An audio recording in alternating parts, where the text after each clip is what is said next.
What? No theme music, nah?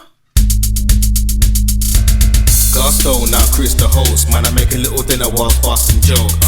Come to the yard, get it off your chest. There's no hard feelings when you're rocking with the best. Everything's crisp, everything's nice. Throw a little sugar, add a little spice. Ask school questions, cook a little rice. Gamble like Vegas and throw a little dice. Raise your glasses, make a toast. Drop by Chris for a Sunday roast. Or 8 days of his mixology. Get twisted and not off the Hennessy. Now your belly's full, play a game of ball. Gusto, he's coming from the old school. No if buts, maybes, whys. No silly questions, I tell no lies. Everything Chris. Everything Chris. Everything Chris. Everything Chris. Everything Chris. Everything Chris. Everything Chris.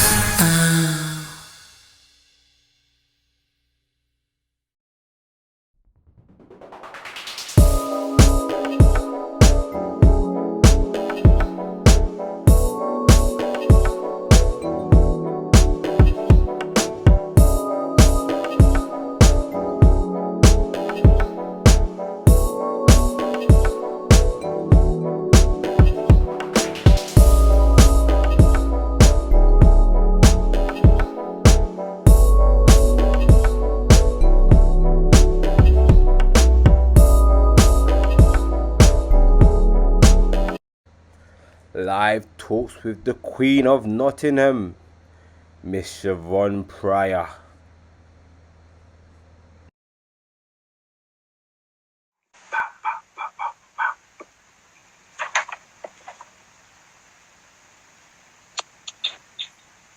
Hey. Oi! You alright? How you doing? Alright, yeah. Sorry, I was looking for you on my story, but normally it comes up at the top, but it didn't, so. Didn't? That's good. Sorry about that. You're tagged in, innit? Always getting that water in, yes. Always. Definitely. Boxer. Word of warning, just to pre-warn you now, because I've had this all day. If it cuts out anything, I may have to go out and come back in, but we're alright for now. Okay. Hey, Orlan. How you doing, bro? Oh, yes, Orlan. It's kind of Jackman, Mr. Jackman himself. Anyway, how you doing anyway? Alright, not bad. Siobhan. Just got back from shopping. It took us about 2 hours to wipe everything down and put it away. Oh, damn. And then you're queuing up for half an hour before you can go in and order that. Oh, I know.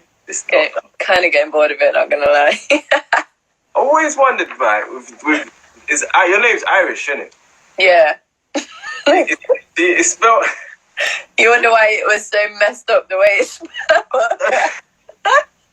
You know what the funny thing is? I knew it was Siobhan, but before when I used to pronounce that name, I used to read off a paper, like, if I was reading out, just randomly reading the name. And I was saying, so I believe here is Siobhan.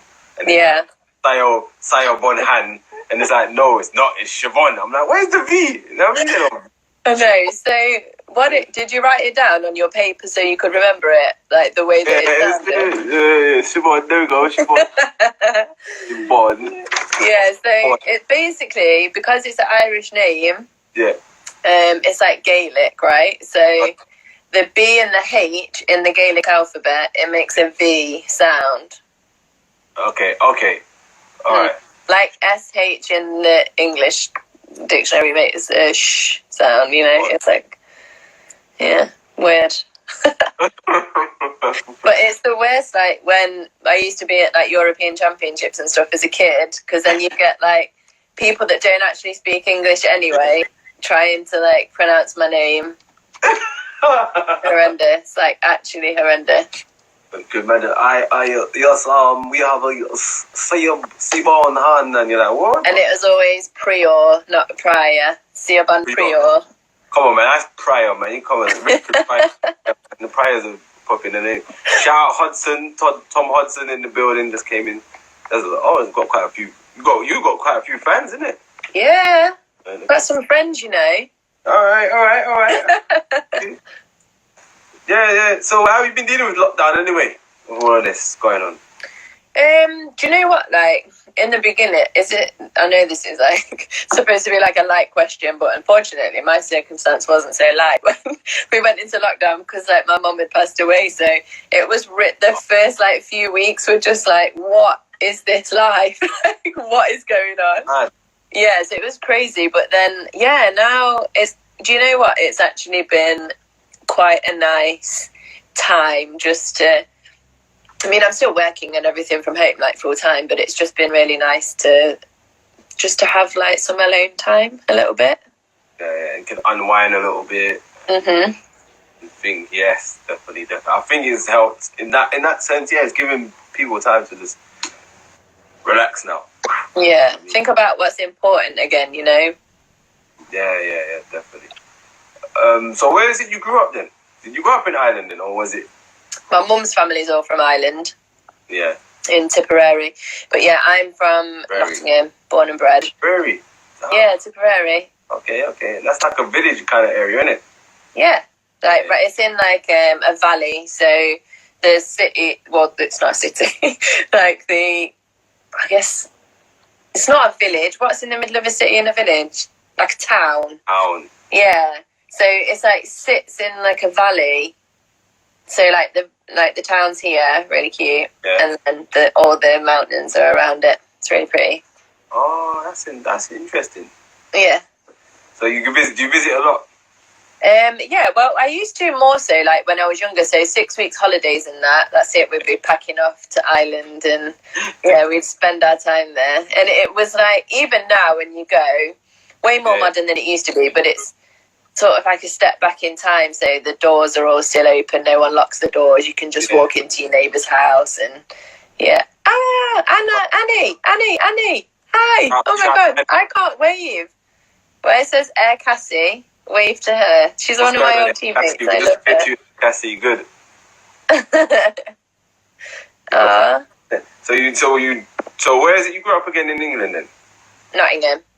Oh, so born and bred in Nottingham. And you play for Nottingham WILDCATS. You not play for any other team ever? I would never play for another team in England, ever, no. Hey, that's homegrown talent there. I like that. I mean, they should be paying you as the hometown hero, Nottingham, in terms of basketball. You know what I mean? Yeah, no, I would never. Other teams, like, yeah, obviously in other places, there's Andrea. Hey, Andrea. I don't mind, I don't care, yeah, but definitely no, I would play for no other club in England, not for no amount of money, for nothing. I understand that. I shout out Andrea, who destroyed me one-on-one when I was 10 years old. She's trying to teach you a lesson.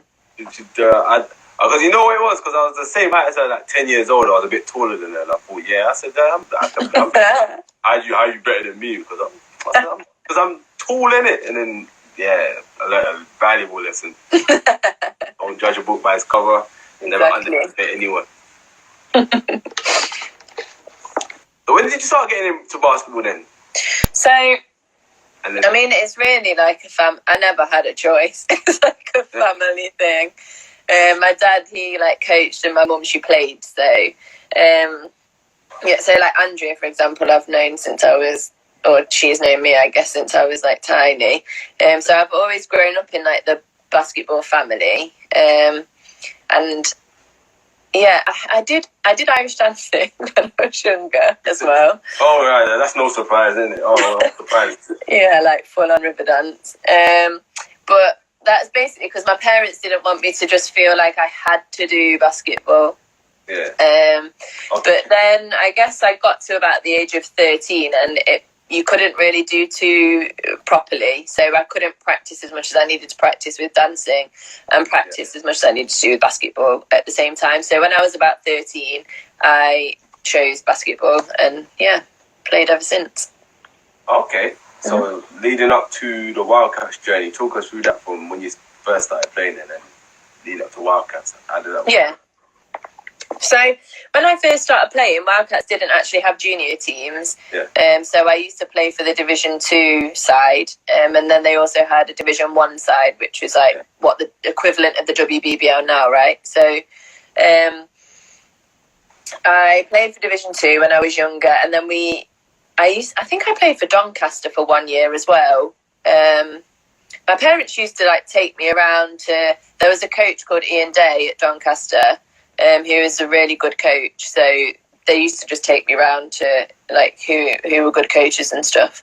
And then when I got to about the age of 16, then we started having junior teams at Wildcats. So then it was Wildcats then really. All the way through until I played in the Division 1 team when I was about 17, 18, and then I went to the States. Okay, you went to the States. Okay, where did you play in the States? At Loyola University in Maryland. It's based in Baltimore. Yeah, and you was there for the full 4 years? Yeah, 4 years. How was that whole experience, playing in the States? And I said something in it. The first year is awful, like, not gonna lie. The first year I was like calling home crying, and yeah, it was bad. The first year was bad. But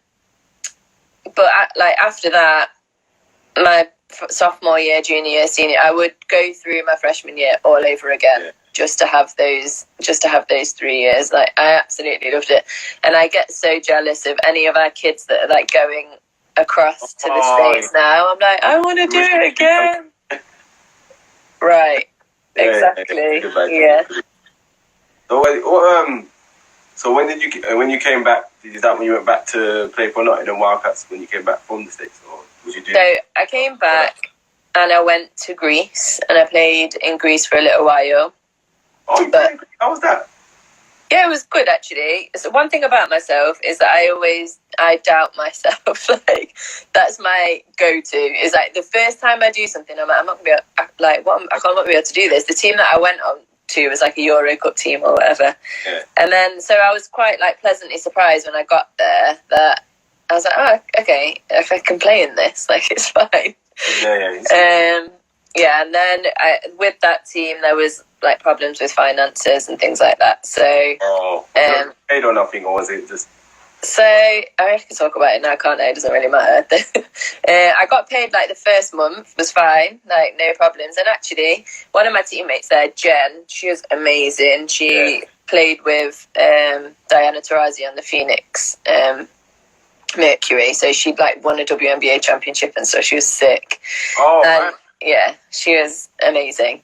And she had actually played for them the year before. So I remember, like, my agent was her agent, and he said, just have a chat with Jen, because I wasn't sure about going, just because I'd heard, just be careful about Greece in case you don't get paid or whatever. So I called her, and she had gotten paid the year before, so it was fine, right? So I was like, okay, cool. So she came back, she was with me, so this was her second year. And then one of my other favourite like teammates ever, Chloe, she was like a centre from USC, and she came for her first year with us as well. So it was all fine, like in the beginning. I remember a month in, we had like a team function. So out there, it's not just basketball. The club has football, basketball, volleyball for the most part. That one club there has other sports, football, exactly, and basketball, and another sport you just said. Yeah, and volleyball, and yeah. Mm-hmm. So all of like the fans from the town came, and it was in the sports hall, had this like big function, and the president of the club had stood up and he was talking and addressing everybody. So we couldn't understand what he was saying, right? But Nikki, she was one of the younger Greek players. She was translating it all for us. And she was like, you know, he's just apologising for everything that happened with like the finances and stuff. So we were like, what? Why? What's happened with the finances? And yeah, and so then it all came to light that apparently the summer before we sort of got there, the old president of the club had just taken all of the money from the club and done a runner, basically. Wow. So there was like loads of fines and stuff that hadn't been paid, and the football team had got relegated from, they were in the top flight of their division, like down to the bottom flight as a penalty. Oh, It was a mess. So then obviously like we called our agent and stuff, and he was like livid. He was Greek as well, so he'd sort of like come over and was trying to sort it all out. But at the end of the day, they were trying to get sponsors and stuff. It just wasn't fun, because then you knew that like people were coming to watch you, not because they wanted to see you like win for their team or whatever. It was like, are we going to pay this? Are we going to give money to this team to pay these players? And it was just a mess. The whole thing was a mess. So, so I came home. I came home and then I went to Slovakia. And yeah, I tore my MCL and wasn't recovered fully enough. And yeah. So my first year was a bit of a nightmare. Oh man, what year was that then, roughly then? That would have been 2009-10 season. No. All right. So when did the after all of that then? So when did the Nottingham? Yeah. So that was sort of just a year or so after that I was playing for them professionally. Played for them ever since. Really, I've had like sort of spouts in and out of professional basketball. So for a couple of years I was a primary school teacher, and I still played in the WBBL but didn't get paid. Then I went back to it for the Commonwealth, to train for the Commonwealth Games, and then after that now I still play but I don't get paid anymore. Okay, so there's been a bit of a, on that side of it there's been a love for it, but on the other side of it, the business side of it, it's been a bit of a patchy relationship, you say? Yeah, I'd say so, but I guess at Wildcats, like in Nottingham, I've sort of been in control of the narrative of it all. That's good though. The whole time I told you. So that's nice, and they've been, you know, like super supportive and everything, obviously, of everything that I've sort of wanted to do in my career. But it's more so like when I went away, I'd always wanted to be a professional player, right, since a kid, and I went away and I was just sort of like, God, this is not what I had envisioned it being at all. And now, actually, when I speak to like other players on like the GB team and stuff, on the senior team, I remember at like one of my first camps, they were saying to me, if you would have just stuck your first year out,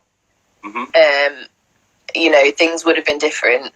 And it was interesting because they'd all had, you know, similar first years, whether it's like not to do with money or injury, it might have been, but just they all found that first year really, really tough. I guess just like going to college again, like your freshman year. And then they said like once you came out of that season, it was a lot easier. So, hey, Jen. Shout out Jen. I'll give her a wave for you, Jen. Thank you. Oh, and Leanne, can you give her a wave as well? Yeah. Thanks.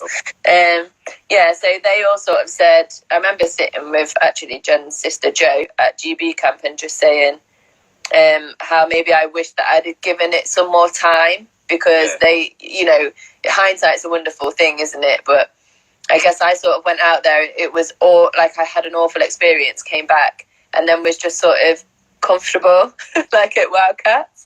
Like I wouldn't change it for the world now, because sort of like the path of my life has been the way it should have been, and I truly believe that. But I might have gone out for another season, like to another place, if I had, if I'd have had that hindsight, maybe. Yeah.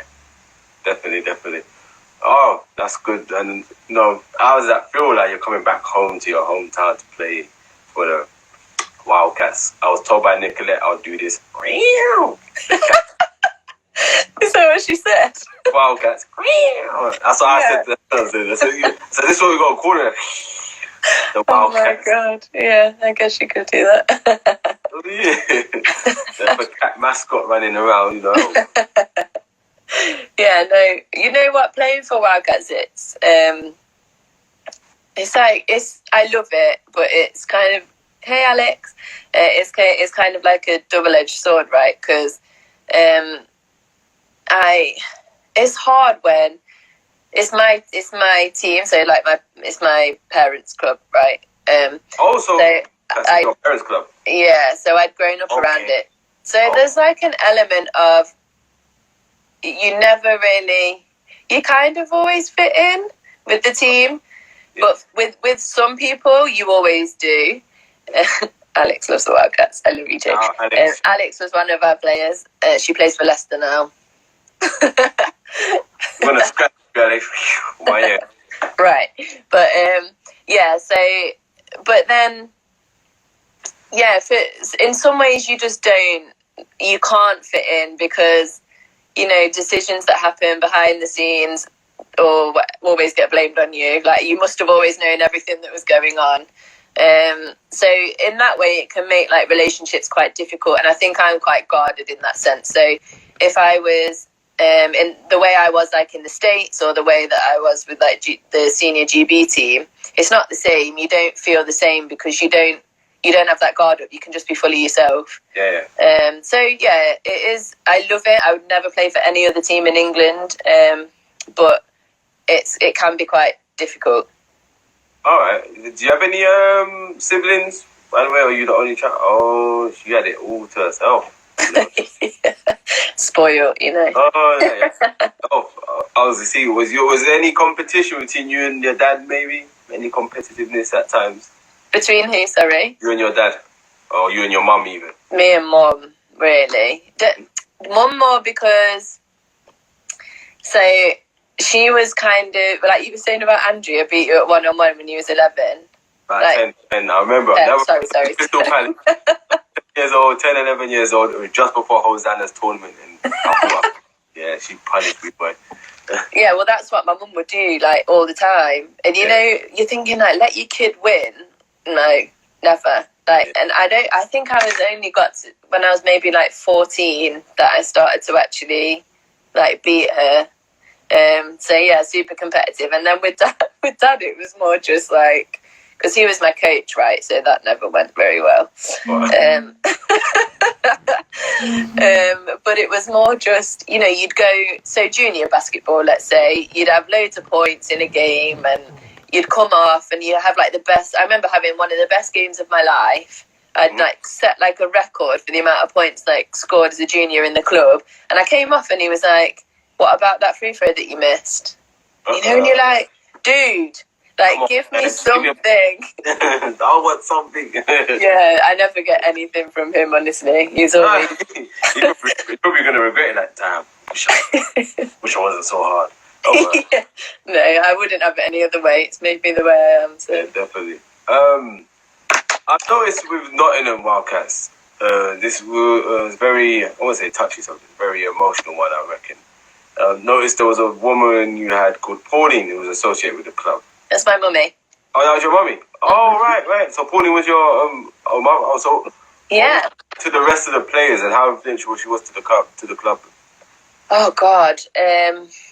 I mean, she was just sort of like the heart and soul of the club. I think the thing that was really nice for her, and I think for the other players, was she was very separate from any of like the backroom stuff. So she didn't get involved with, any of like that was all dad. So everything gets blamed on dad.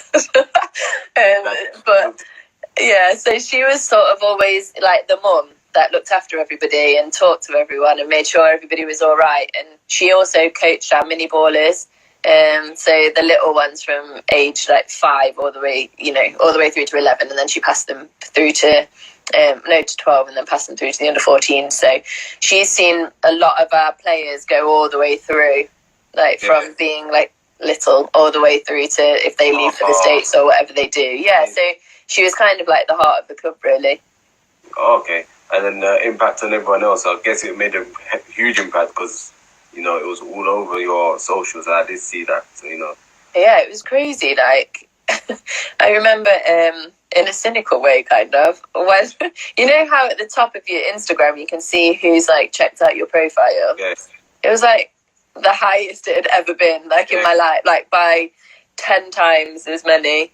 But yeah, no, it was nice because it just showed, not even just on our team, but she'd been like a GB team manager and how she like touched other people as well, like in other clubs. And I'm very much like, if you're not on my team and you're not in my club, got no time. Like, whereas, you know, she sort of yourself again. One child syndrome. When I stop playing, it'll change.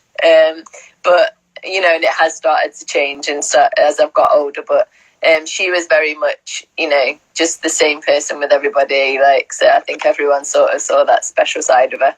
It's very traumatic sometimes and very heartbreaking when you lose someone like that in the sport. It's like it's the same feeling to us as well when Brixton, because I'm associated with Brixton from young. When he passed, and that hit everyone home. That hit home to everyone very hard. So yeah, it will.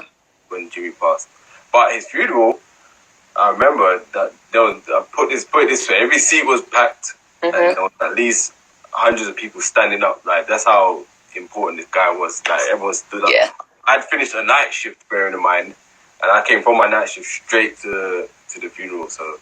Yeah, and it's testament to them, isn't it? But it's more because of how the impact. You're right, but like how they changed the game as well on a national scale. So the different, you know, lights that they shine in whatever area they have on the game in a new way and make people think about the game in different ways. I think as well the life lessons I learned, they taught us as well. It made a lot. Everything he was teaching us, it made a lot of sense now. Going to now get older now, kind of understand what he was teaching us. So use those skills. Never give up. That's only one of the main things I took from it. So don't give up. And it's always the ones that are like hard. Like Mum was like a hard ass too. Like with the play with her, like even with the little ones, you know. Yeah. And at the time, you're like, oh my God, you know, like leave me alone. But then, like when you get older, you're so grateful for it that someone was that hard ass with you and that wanted to do that and didn't just need to be like your best friend. And definitely. So, talking on another note, the experience of winning a silver medal Commonwealth Games. Talk us through that experience, the emotions going through your mind, your body, everything. Like how was that for you? Yeah, it feels like it never happened now in a way. It feels like a surreal sort of thing that happened to somebody else. You're thinking, I did dream this, innit? Exactly, like, but the whole thing was strange because I hadn't played for the GB senior team, like as a senior, at all. So until I was, what would I have been, like 29, 30, I think it was. So as soon as I got into that GB senior team, I was actually still teaching at school and I was playing WBBL but wasn't professional. So I just quit my job and decided that I was going to go back to playing full time. To try and make the most of the opportunity that I was given, like with the GB stuff. And then along came like the Commonwealth Games stuff, which I'd never really even thought about. And then it started to become this like tangible thing that I could actually achieve. So then it was probably for that year was the first year where instead of having like Wildcats in the forefront of my head, I had a different like goal aside of that. So a lot of my like the way it was planned for me, like by my physios and people at the Spy Nottingham Hospital that I worked with, like my phase training plans were sort of about the Commonwealth Games rather than about like the season, because the Commonwealth Games came in like the middle of the season, right? It was it was really random. So yeah, it was weird in that sense because like your whole training regime was off in a way. But then being there but getting the phone call or the email, because we got it on email, that was like the most insane thing. So it was like Nicola was like, we're waiting 12 o'clock all night. I'm like, oh, like shit, like I've not I've not made this team. It was awful, like because you were like, it's this day. You kept checking the calendar, like it is this day, right? They are gonna.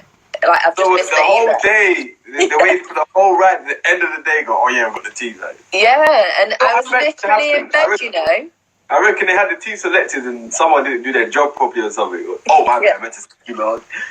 Yeah, right. Forgot to press send. Oh my God. Forgot to press send or something. My bad. Oh, that. Yeah, like the rest of us, like our lives are hanging in the balance. Oh man. Yeah. So no, it was. So that bit was quite stressful. But yeah, when we got the emails through, it was amazing. And then that was it. From then on, it was just sort of this like whirlwind. We had to go and get all of our kit at this place where all of the athletes went, and you had to try everything on. You know, pictures, like media. Okay. What did that? Yeah, it just became like this massive thing, and then train. Then you get on the plane, right, to go to Australia, which is crazy in itself because we had all of these rules about that you have to get up and stand and walk around for every couple of hours so that you didn't get jet lag. I had things on my eyes to help me go to sleep. I had like them socks on, that like grannies wear on the flight to stop you from like swelling, your calves swelling. Like it just all became like super real, and then.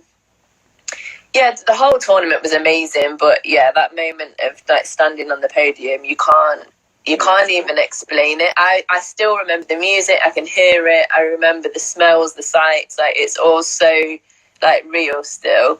But yeah, it's just so hard to explain. Yeah.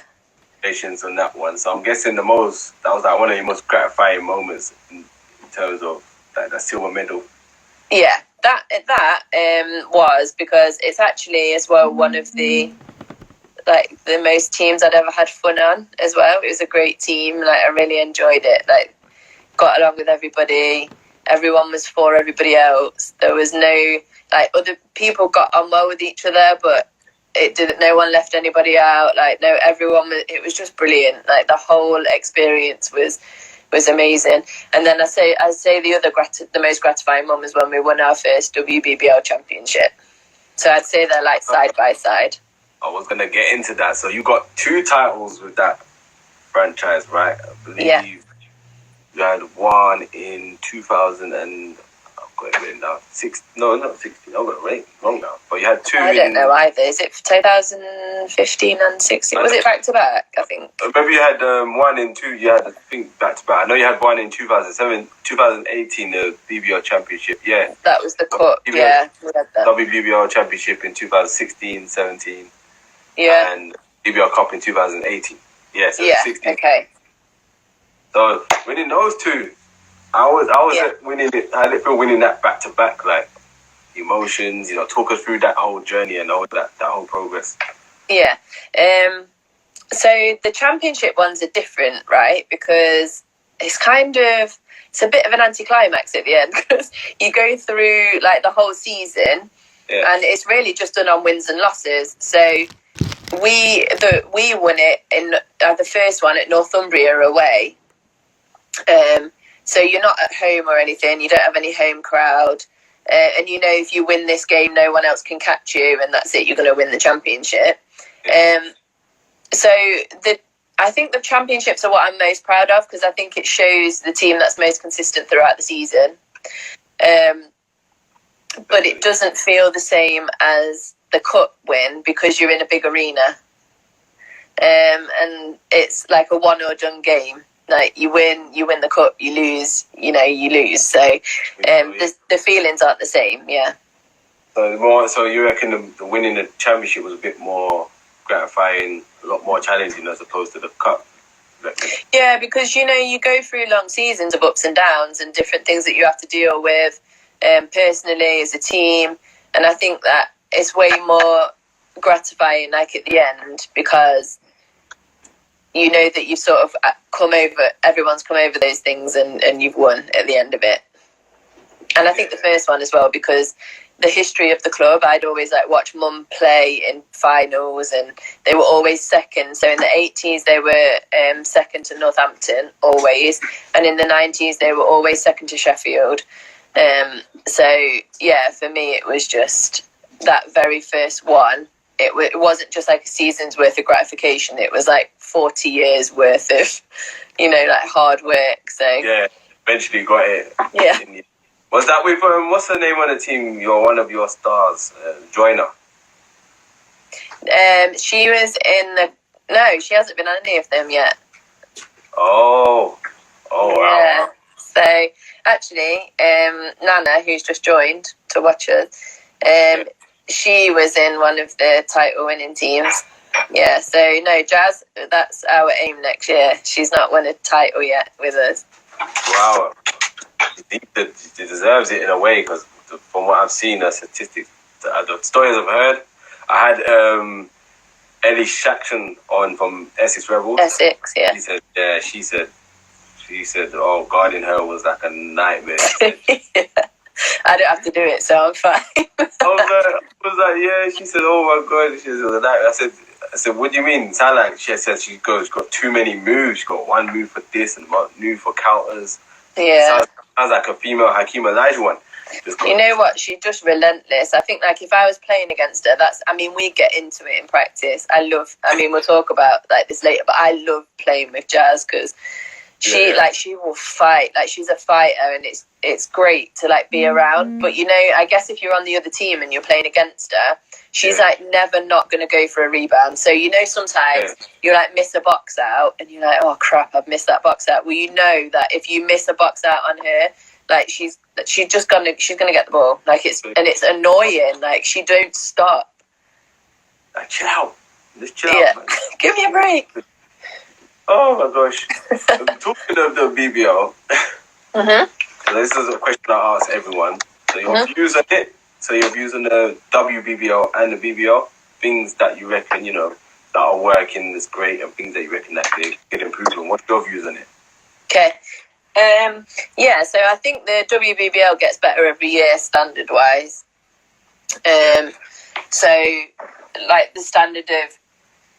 I think we've always had really good imports, actually. European, we've been really lucky, like European and American, but just in general, not just the imports, but from the first player all the way down to the last player on the bench, I think the standard raises each year. Yeah.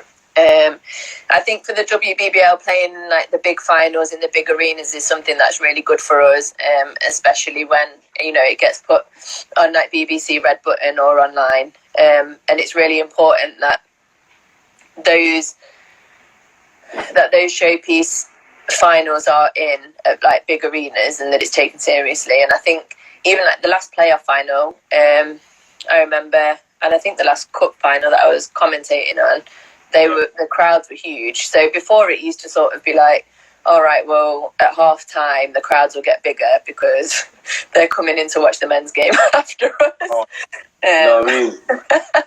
But yeah, I think put a crowd there from the beginning, and it's meant to be get there from the beginning. Kind of used to do that in Leeds as well. I think when I played at Leeds, I played on the second team, and before Leeds Carnegie, if you remember. Yeah, purple and white, was it? Yeah, the green and white. Green and white. Oh, Leeds. I thought Leeds was purple. That was Leeds Force. Oh, okay. Just before that, they were in D1, and they had the D1 women, and the D1 women game we packed out, and the men's won't get packed out, but it will get packed out a bit more. But the women's game was packed out to the point where that's kind of want that support from the beginning. Yeah, that's good. So I think that the WBBL improves each year.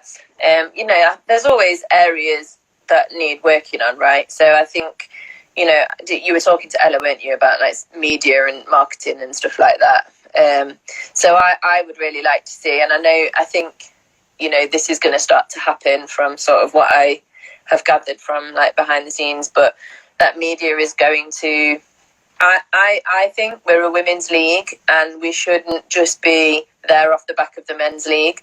And we're a women's league, so we should be pushing women's issues. Like, it's great to see, you know, stats and all of that sort of stuff. But actually, you know, have we spoken about pay gaps? Have we talked about the effect of like periods on athletes? Do the athletes in our clubs get support with that stuff? Like, do we speak out on women's issues because we are actually a women's league? I think those sorts of things are important. Kind of like your own identity, you mean? Yeah, and you know, like, socially, that's for me as a female and as a female in sport, I feel like that's my responsibility, because I think if we do that as athletes, then the next generation realise that, you know, they're not just here to play. Like, it's a privilege, and there are other things, like once you get a platform, that you should be able to give back.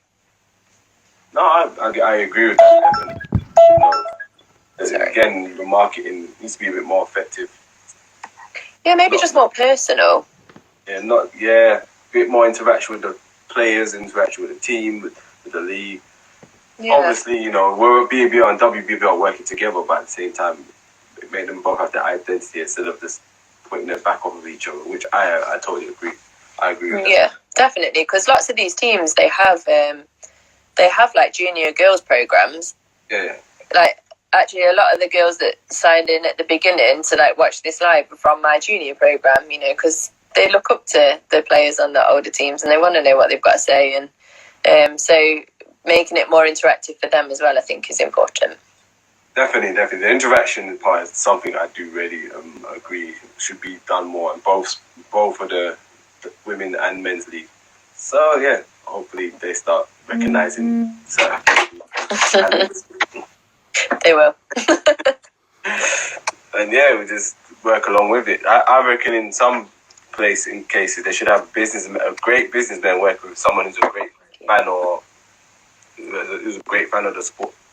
Yeah, it's one of the interesting things, isn't it, about like who runs the sports and who governs the sports? Because you're right, like you have to have business minds or marketing minds, or I think, and sometimes they don't have any affiliation with basketball, but I think it's a hard commodity to find. But if you can find somebody that can do both and that loves basketball but is also good at marketing, or loves basketball that is a business person, then definitely, I agree. Yeah. So, what would you say was a defining moment in your career?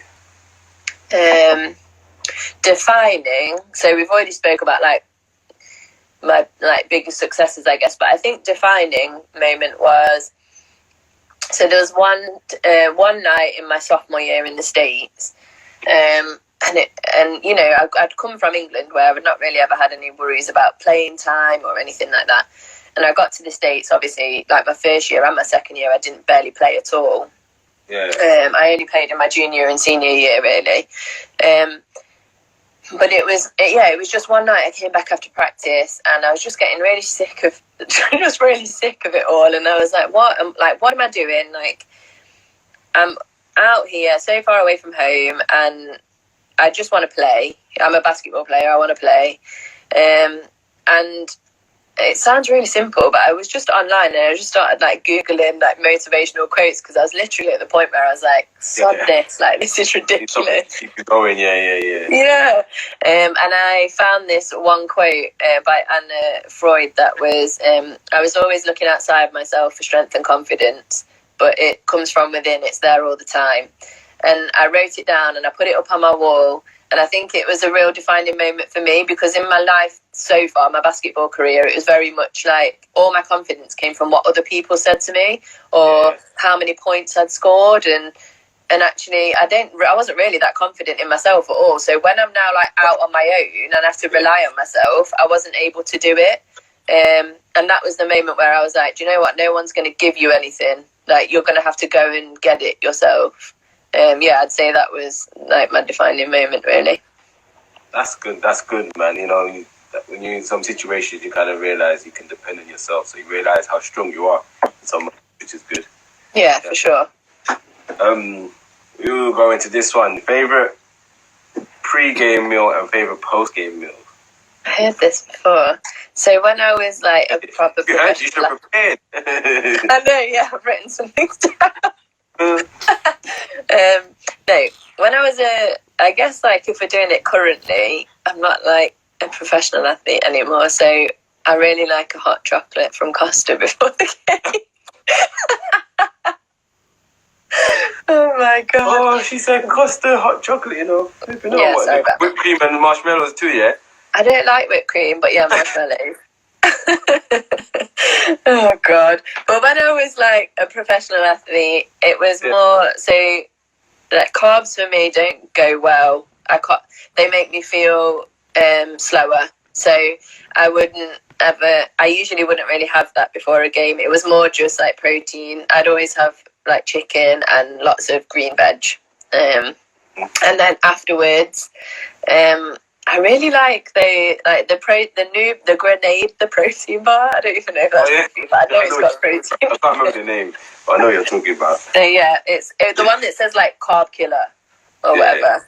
Yeah, I quite like that after exercise now, just to like replenish myself. But really, like I can never eat after a game for ages, so I'll just drink like lots and lots of water until I feel hungry. But after the game, I struggle to eat. Okay. So after the game, it's a struggle to eat. Fair enough. Yeah. All right. Then go on to one of my favorite parts of this, the hotspots. You try and get people to call people out.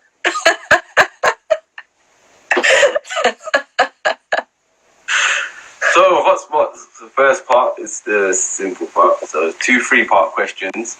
Mm-hmm. First part is player you love playing with, player you love playing against, and a funny teammate. Yeah, player I love playing with. So currently, if we're going to talk about currently, I really enjoy playing with my teammate Jazz. Just because she's like hard-nosed, and I grew up playing with boys, right? So I have like a different sort of mentality on the court in a way. And it can spill over sometimes into like fighting and stuff. But she's like the same, right? So I just love her, man. Like we'll go hard, we'll get into it, and that's it. Like it's done. Like I just love that, and I think it makes everyone better. Yeah, like Will and Martin Bad Boys, but the girl version, you know.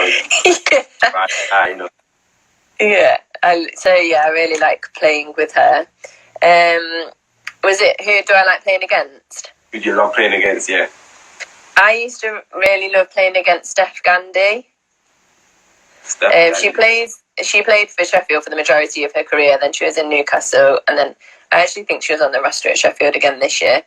And for the same reason, it was you'd always go hard. She was really passionate, really aggressive, really competitive, but you'd always, you know, like if you scored on her or something, she'd always like give you a bit of props, like secretly or quietly, or you'd do the same like back to her. There's just like respect, you know, but in like a hard nosed sort of gritty way. So I enjoy playing against her. And what was the other one? A funny teammate. Funny teammate. So my funniest teammate now is Chelsea, which is like a small American guard, but she don't do it on purpose. She just doesn't know she's being funny. You just laugh at her. I always catch her doing stupid stuff. Yeah. So she's hilarious. But then I guess my other teammate that actually was funny and meant to be was a girl called Kate Butters. She was on the GB senior team for a while. She played for Wildcats, but yeah. Then she was at Cardiff for a while. Like, she's hilarious. Kate Butters, I think I've heard of her, you know.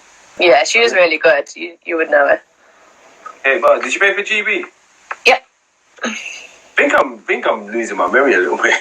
I think that's the same person that Nicolette says she played in the Bucks finals. It might be her, or might be someone else. Possibly, yeah, because she played at Cardiff, so I think she would have been at the uni there. Might have been Butters or someone else. But yeah, I remember. Did she have short brown hair? No, like a brown ponytail. That's someone else I'm thinking of. Someone else you mentioned. Yeah, it's cool. All right. So the next 3-part question is player you didn't like playing with. So you don't necessarily didn't hate them personally, just as on the court playing with them. We had a few people call that names and they said they were cool with them, but they didn't like playing with them. Player you didn't like playing against. So that's could be a kryptonite. Everyone has a kryptonite that one person needs to think, and then I play a funny opponent. A funny opponent. Okay, so people I don't like playing with. I'm not going to name names, but I can't be asked with people that don't want to.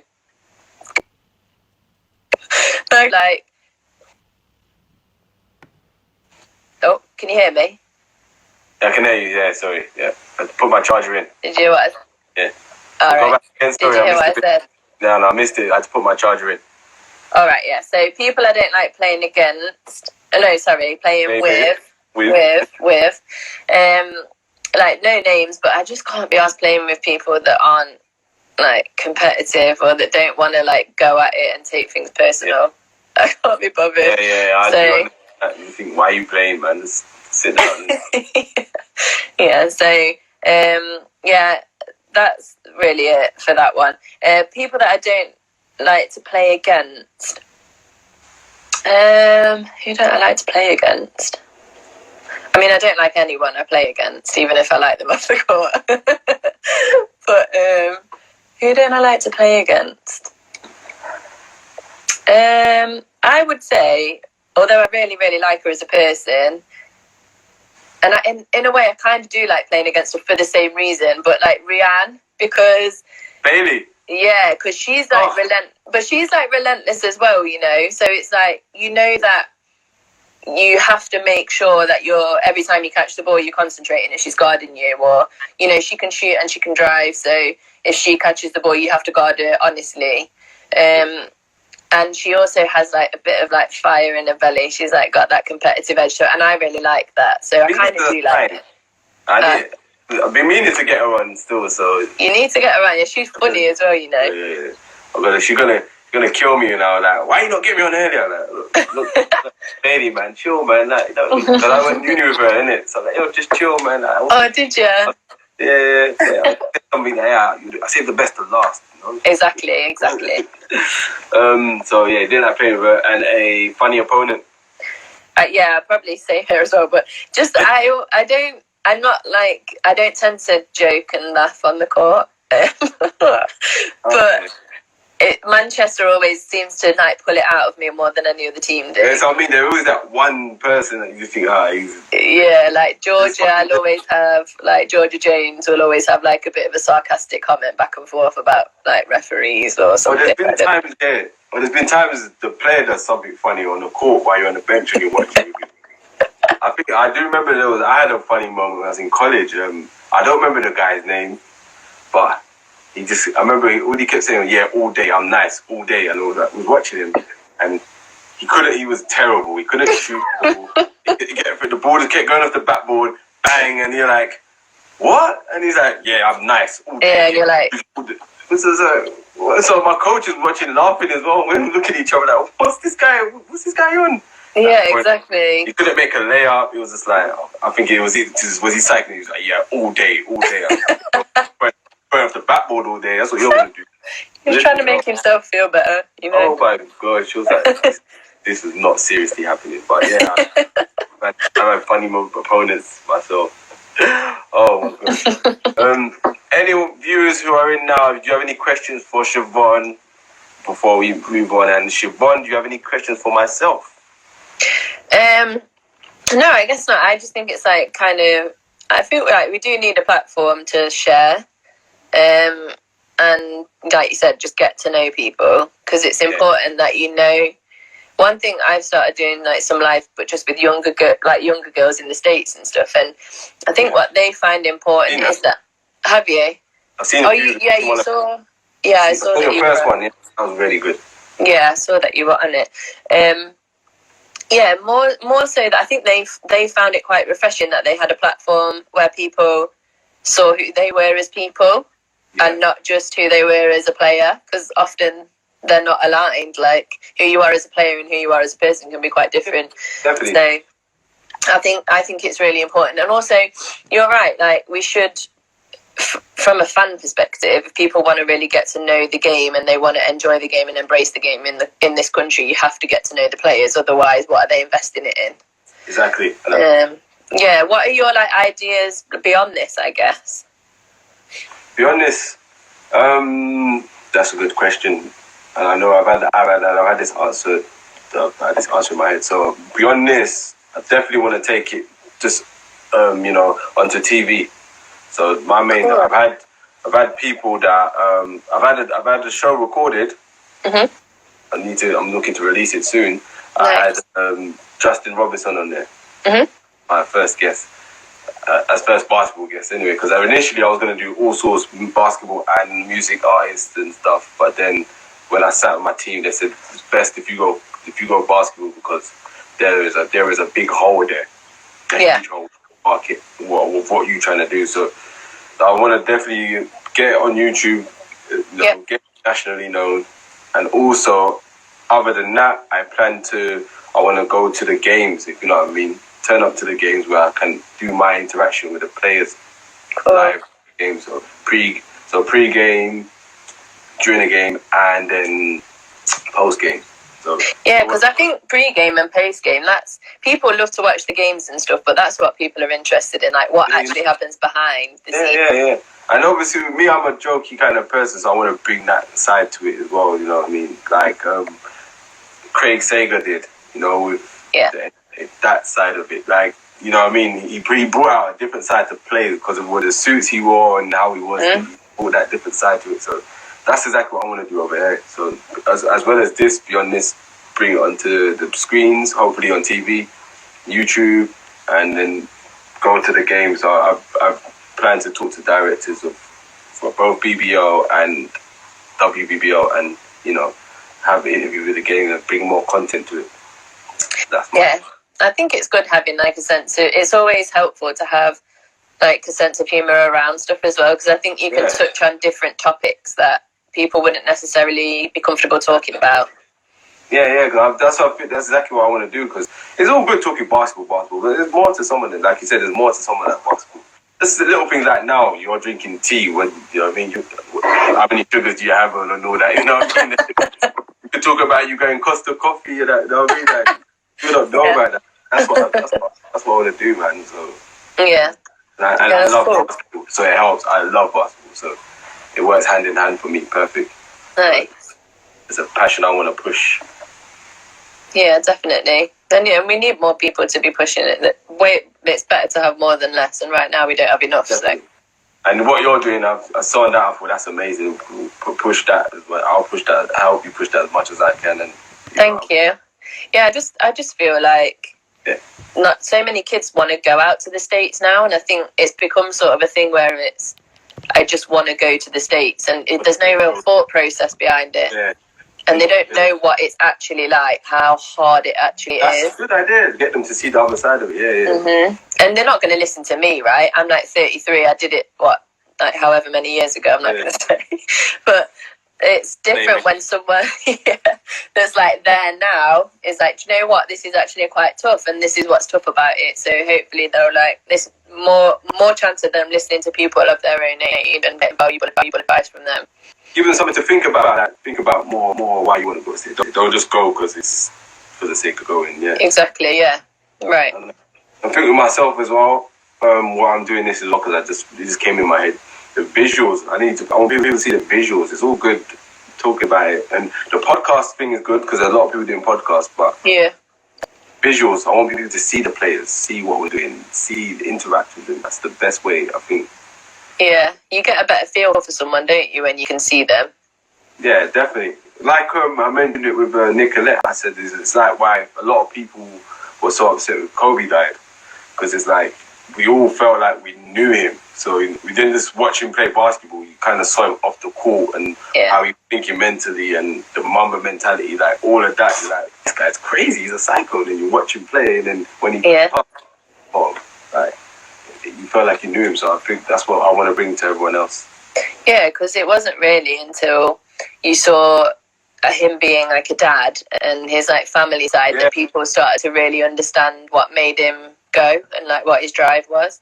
Yeah, and then you could see he was in love with his daughters and his wife. You know, he was just and the things he was doing for women basketball was amazing. So we got to know him a bit more. So that was good. Yeah, for sure. And then you're going now everyone's trying to get to know Jordan again with The Last Dance. So you've been watching that? Oh, look at that. Yeah. Last two tonight. Yeah, I've been watching it. I love it. I love him, man. I love him. He's a psycho. Like, that's why I love him. He's a psycho. I like it. I love that. He always tried to find a reason to go at someone, isn't it? Like, yeah, like I like that, man. It's funny because you get like different opinions, don't you? So people are texting you all the time, and they're like, "Oh my god, can you believe he said that? What an ass!" Like, and I'm like, "Yeah, like I love it." I'm like, "Come on, like that's why he was amazing." He said goodbye to me, so I'm going to get him next game. Like, he just said bye. That's it. Oh no, I love that though. I actually love it. Oh, he didn't wave at me in the hotel. You're like, oh, I was making up things in his head, you know. I was thinking to myself, imagine if I was in that position and I scored, I had a good game against him. I don't know how I'd finish the game. I don't know if I'll be his best friend or afterwards. I don't know what he would want to. I'd just say pick my poison. I'd say good game, see you later, goodbye, and leave. Yeah, because it was one of the first episodes where he was like pissed at like the Pistons because. All right, sorry, that meant we're out of time, right? It cut out. Sorry. That's all right. We were saying the last starts. You were talking about the last starts before you cut out.